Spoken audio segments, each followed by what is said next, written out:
On October 2nd, we headed back up to Onway in hopes of getting a shot opportunity at a Michigan black bear. Season 2 ran from October 4th through October 10th. We headed up 2 days earlier to feed Bear 1 on Ray's property, and also set up 2 bait locations and tree stand sets on 2 different state land properties. The first and the hardest one to get set up was in Atlanta, Michigan. This public land area was 40 miles south of Ray's camp in Onway. It was clear-cut 5 to 6 years ago, and Dad and I had not been back there in about 14 years. The reason we knew about this smaller public land piece was due to my dad's friendship with his buddy Gary Wachowski. Gary's brother Kenny owned 40 acres that butted up to this public land. We hunted Kenny's for 10 plus years, and there were bear all around and on his land. So, I always had it in the back of my mind that getting back near the huge swamp that ran for damn near a mile and that ran through Kenny's property, which had bear on it, would be a good option and possibly work out and draw a bear or 2 in. It was a half mile from the truck to a small finger of cedars and pines that jetted out into the large area of cut poplar and hardwood that the state clear-cut a few years back. There were no roads, 2 tracks, or walking paths for hunters. It was all overgrown fields and a 4 to 5 year old poplar cutting. Then near the huge swamp in Slough, the cutting stopped, leaving about 60 to 80 yards width of cedars, pines, a few hardwood trees that paralleled the swamp. There was 1 2-track that led to a gas well pump for the state to service. That 2-track took us about a quarter of the way to our hunting site. The other area we set up was on public land, 12.5 miles north of Ray's, east of Black Lake, near Roost Road. We had set that site up during the last 5 days of the first season and had a nice bear hit the bait the day we left. He came in at night. The next evening he showed up almost an hour before dark to see if there was any new bait, but there wasn't, as we were gone, so we left quickly. When we went to set Roost Road public land area this time around, we hung a double tree stand set and made the bait. I thought for sure he would pull him in and another black bear would come in. So we set bait, covered it with heavy logs, and set up a ladder stand and a hang-on tree stand, so Dad and I could do a double sit if we chose to. Unfortunately, each day when we went back in to check the bait, pull the camera card and view pictures, no bear ever came in. We sprayed oil every other day for the entire second season, and nothing showed. So on October 6th, the second day of season 2, we decided to head to Atlanta and check and see if the bait had gotten hit around 11 a.m. in the morning. I decided to take the cell game camera with me and hang it about 10 feet in a tree over the bait to allow us no driving time, less gas expense, and no inconvenience to check the bait each day. It was a risk to a degree because on public land, equipment gets stolen. You can't trust anything you leave on public ground when hunting. Luckily, nothing got stolen, and I chained up all the tree stands with the good lock. When we arrived to the bait site in Atlanta, we were excited to see it was hit, and logs were flipped all over the place. We knew we had a bear coming in. So, I pulled the card on the regular camera I had set up out there, hung the cell camera that we brought up there, put down the bait, rebaited with English muffins, multi-grain bread, lime gummies, and trail mix. About 100 pounds total. We couldn't bring in a ton of bait like at Ray's with lawn tractors and towing trailers. When we got to camp, I went into town, which is 3.5 miles from Ray's camp, and went to the library to use their free Wi-Fi and check the app on my phone to see what came into the bait the night before. And wouldn't you know it, a nice medium 300 to 350 pound black bear came in at 9:30 p.m. And around midnight, a huge mama bear came in with 3 cubs as well. So the game was now back on. We talked it over and decided to go in that evening. The bait was just hit. There were no bear hitting Bear 1 at Ray's, and nothing coming into the bait at Roost Road. So the only game in town was Atlanta, Michigan. We loaded up the e-bike on the trailer, loaded up our gear and backpacks, and set out at 3:30 p.m. to make the drive to Atlanta. Once we arrived in Atlanta near 4:15 p.m., we unloaded the e-bike, our gear, and made the half-mile walk back into the woods to our tree stands. By the time we got into the area of the bait and where the stands were, we each had 32-ounce bottles of oil. One was filled with liquid smoke, and the other was filled with Boarmaster's cherry concentrate. We sprayed each bottle all over the cedar limbs, ground brush over the bait to keep the attractant smell high, and also cover our human scent in case a bear came in downwind of our setup. We were in our stands and ready to hunt by 5 p.m. It was very windy that day, and the storms were coming in from the west, about a day or two out. But the temps were getting colder in the day and dropping into the 40s to low and high 30s over the next 3 to 4 nights. That was good for us and to our advantage. I was hoping it would get the bear up earlier to feed. The evening hunt was excited, and we were both focused and ready for a bear to show up. By 6:30 p.m., an hour and a half later, we both started to get a little cold. And by 6:45, I turned to Dad and asked him if he could make it another 45 minutes. He said, yeah. Then at about 7 p.m., I asked him if he was cold. He said, yeah, but I'll make it. And I knew he would. I was cold, but not that cold yet. Then I said, let's go. You're cold. I'm getting cold. It'll be dark in 20 minutes. There's nothing coming in now. Let's get out of here now and not blow the setup in the dark getting down if there is a bear around and we don't see it while leaving. So we got out of there clean and quiet. The next morning, I went to the library in town to check the cell cameras on my phone. And wouldn't you know it, 25 minutes after we left, the bear came in. I was upset at first, thinking we blew our chance by leaving early. But as I thought about it, I knew we were going back in there again for the evening hunt. And since we left without him knowing, plus the colder weather again coming in, we would have a good chance to get a shot tonight. So we packed up the trailer and e-bike and headed back out. Same time, same place, same setup. Get in quiet, spray oil in the trees, and get up in the tree and sit quiet. At 6:15 p.m., I heard blue jays cawing about 100 and 150 yards straight out in front of me, due west. The bait pile was southwest of us. The wind was due west that night. I thought to myself, the old wives' tale of blue jays cawing at deer or game in the woods before a hunter sees the game. Sometimes that holds true. So I said to myself again, maybe a bear is coming, and they are cawing at it like blue jays do. About 15 minutes later, I heard a crack, a limb or branch break, straight out in front of me, west. I tapped Dad and motioned to him, pointing to my ear, I hear something, and pointed out in front of me. We looked and sat still, and after about 5 to 10 minutes, nothing. Then about 5 minutes later, Dad tapped me on the arm and said, bear. As I turned to look toward the bait, he said, here he comes. I then saw the bear's black body, back leg and hind quarter, walk in and stop about 10 yards past the bait. From Dad's angle in view, he saw the whole bear's upper half of his body. The bear stood there motionless for 5 minutes, then took 2 steps back and started sniffing the air up and down, turned and walked out silent, just like many of the mature bears do on the hunt videos that I watch. I said to myself, I hope he doesn't leave. I hope he didn't smell us. The time was now 6:50 p.m. Dark shooting light for a bow or crossbow was about 7:20 p.m. in the cedars. We sat still and quiet for another 15 minutes. Then I turned to look at the bait as Dad was looking west into the poplars, and I saw the bear walking straight into the bait, as quiet as can be. I tapped Dad's arm and said, bear.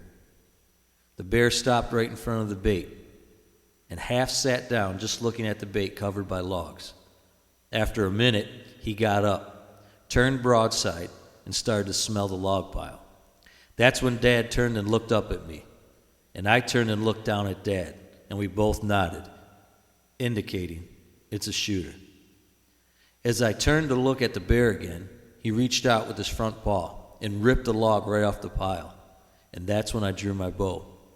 As I got the bow back and anchored, I settled the pin on the bear, but it was getting darker by the minute, and I pulled my eye off the peep sight to make sure I had the outline of the black bear's silhouette correct, top of back, front leg, belly, and rump. Then I went back to looking through my peep sight and settled the pin 3 to 4 inches behind his front shoulder and about middle of the bear height-wise. I said to myself, right there, and touched the trigger on my release. As fast as I could blink, I saw the back of my yellow arrow nock headed toward the bear, and then I heard it hit the bear, and then it hit the dirt, passing right through the bear. The bear jumped over the bait log pile and then turned 180 degrees as fast as lightning and ran around a cedar tree behind the bait pile and then headed back down the bear trail that it came in on. Then all of a sudden, I heard them stop running, and I listened. I then heard the bear take 3 deep gasps of breath, struggling. Then I heard him busting brush taking off again. I turned to Dad and said, I just heard him gasp for breath. And then I started to pump my fist and said, we got him. We did it. I looked at my watch. It was 7:10 p.m. We got down 15 minutes later at 7:25 p.m. to look for blood on the bait pile logs at the impact site from when the arrow hit the bear. We found blood on the logs, and then I shined my flashlight past the logs to look for my arrow. I saw it sticking out of the ground. It went about 6 inches into the dirt, and it must have hit a rock or root beneath the surface.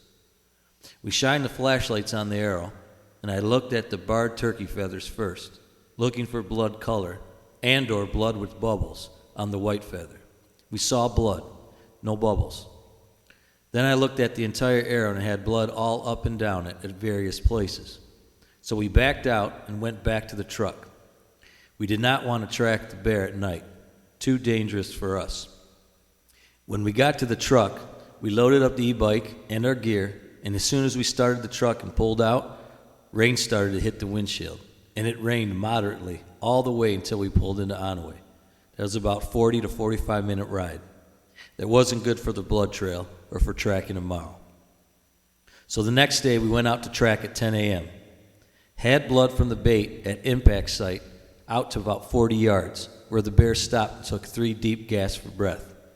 After that, we only found blood a couple other times, and only under the canopy of sparsely littered cedars or pines. The rain sure didn't help out. We tracked for 3 hours, stayed on blood until we lost it, marked it, got back on a real good deer, bear, game trail that paralleled the huge swamp slough. Went 400 yards down it and off it. No bear, no blood.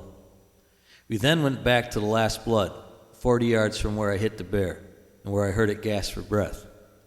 And we made a hard left turn headed into the swamp slough. After another 50 yards, Dad spotted blood again.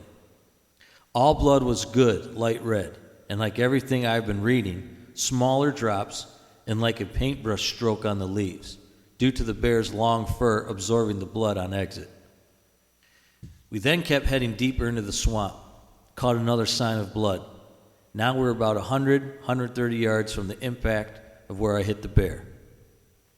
It was so thick of red brush, water from ankle deep to waist deep at the swamp's outer edge. It was extremely hard walking and looking.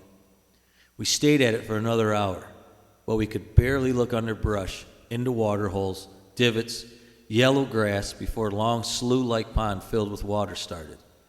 I know the bear is dead. I watched too many videos since spring, and a lot of the guys in the videos say that they can hear the bear taking deep breaths or gasping for air after the hit when they run off and stop, and that's what I heard. And in the videos, they find the bear 100 to 200 yards away. We couldn't find it. We couldn't cross the water or even walk much farther without pushing and pulling branches, bushes, and getting ourselves in a bad spot with deeper water ahead and the muck starting to get real deep. So I'm sad to say we couldn't recover it on the track. Caged, boxed in, with nowhere else to look. It's the shitty part of hunting. It isn't the end result I was hoping to have. So We went out tracking the next day again for a couple hours. Nothing. I looked up dog trackers, found black-leg dog trackers, called them. They wouldn't track bear. Too dangerous for their dogs. But the positive after this was bear kept coming in each night. And on Wednesday, a new boar showed up in the middle of the night. He came in from the north. That gave us new hope. That bear stayed around all night, laying next to the bait, guarding it from the other bear. We hunted the rest of the season, hoping it might come back early in the last light to get the food he was guarding. It never happened. He came back around 9:50 p.m. each evening. He never came in at last light, never gave us a shot. And that's how our season ended. So on the last day of the season, around 11 a.m., we headed to Roos Road and toured down the double-set tree stand and pulled the camera. Then we did the same the day after the season in Atlanta. We closed camp and headed home with a lot of drive time to think about the whole season from start to finish. The hard work, the ups and downs, the experience of being together in a tree with my dad, having a bear come in and shooting it, tracking 2 separate days and not finding the bear, but knowing deep inside that bear was dead, somewhere in that swamp. After being home for a few days, I kept thinking about the shot, the blood on the arrow, the blood trail that was good out to 40 yards under the canopy of the cedars and pines, and the 3 deep gasps of breath I heard the bear take after it stopped running from the hit, then busting off again. And it didn't sit well with me. So on October 16th, I woke up and decided I'm going back up there, and I'm going after that bear one more time. I told Dad I was leaving on the 17th at 9 a.m., with or without him. I didn't want to wait another week until October 23rd, when we were planning to go back up there for bow hunting on Ray's property for deer. It has already been 10 days since I shot the bear on October 7th. And the more I wait, the less chance of the bear's carcass still being somewhat intact, or any sign of turkey vultures or ravens circling above it in the sky or feeding on it. Dad decided to go with me, so we headed out on October 17th at 9 a.m. It's about a 3.5 hour ride to state land in Atlanta, Michigan. As we were driving, I kept running through the scenario and thinking to myself, I need some luck. I have a 50-50 shot at finding it.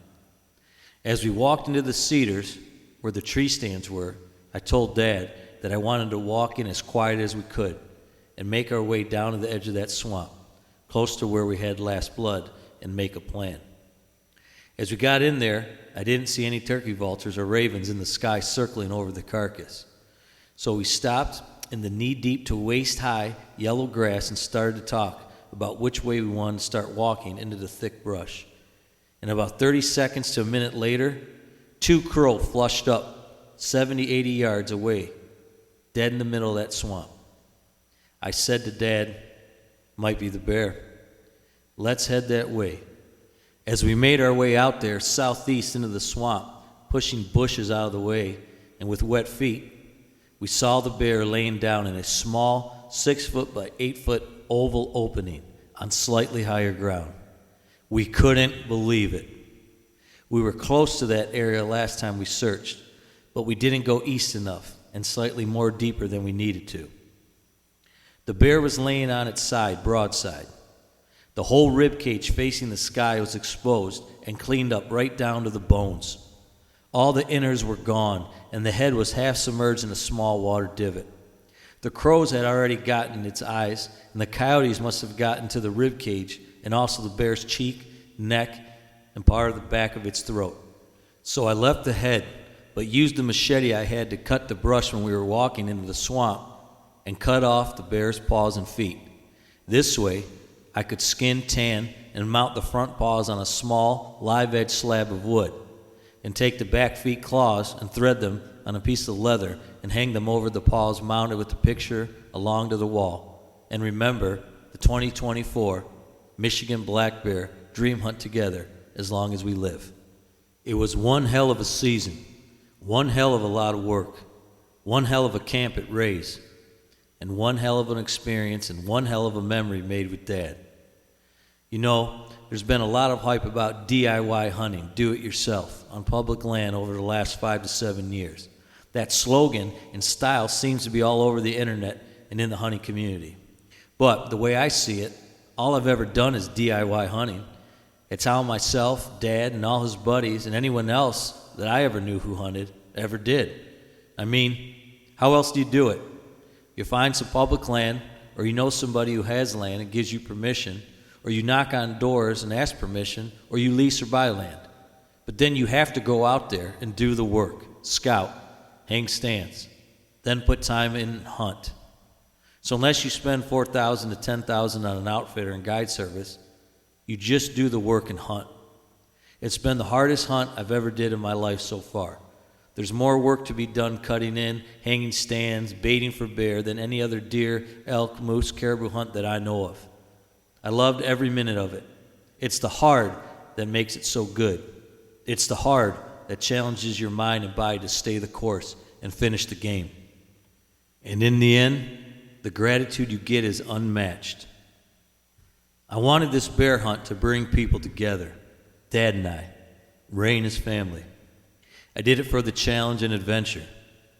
I did it because I love bow hunting and hunting in general. I did it for time as we all get older. And I did it to make some great memories. All were accomplished. I'm so proud of my dad. At the age of 79, to be able to do what we did and push through the hard at times. It was awesome to watch him. He's my hero and the best hunter I know. He's tough as nails and a strong man. Until the next fall comes around, I look forward each year to the season's change, the beauty of the land and the wildlife we have here in Michigan, and the spirit of the wild that runs deep inside my soul. When I look back, every time I step onto the hardwood basketball court, or I have the ball in my hand, or if I'm throwing a football to someone running a route, or scrambling to make a play, or if I'm on the water, or walking through the woods with my bow in my hand, everything in the world seems to be right. It's what I love to do. It's who I am. So I'll keep the door open on this one. And if you know me, I'll leave you with this. Closed, spirit wild. Let's hunt. Cue the music.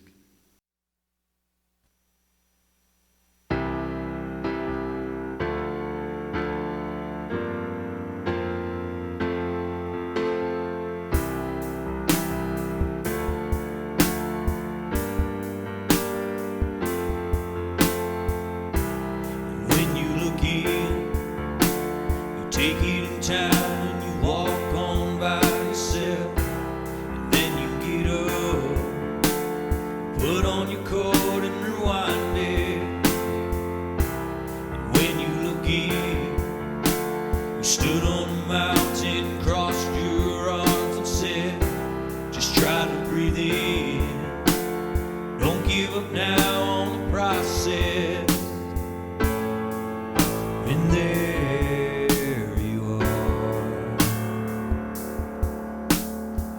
seems to howl, the wolves might be calling your name. Is there a reason to run, a reason to fight your way through? Just hold on, just give it a chance. And when you push on, running wild on the frontier's land, and when you look up, you see all the strength that's inside you, yeah. So never give in to the ones who say it can't be done, and then never give up on your mindset. And there you are. Seems to howl, the wolves might be calling your name. Is there a reason to run, a reason your way through. Just hold on, just give it a chance.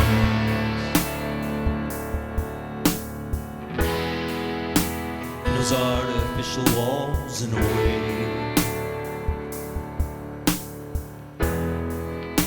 and the moon's on fire.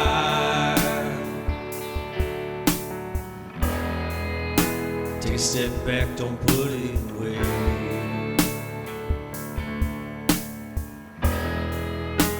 In the wrong place.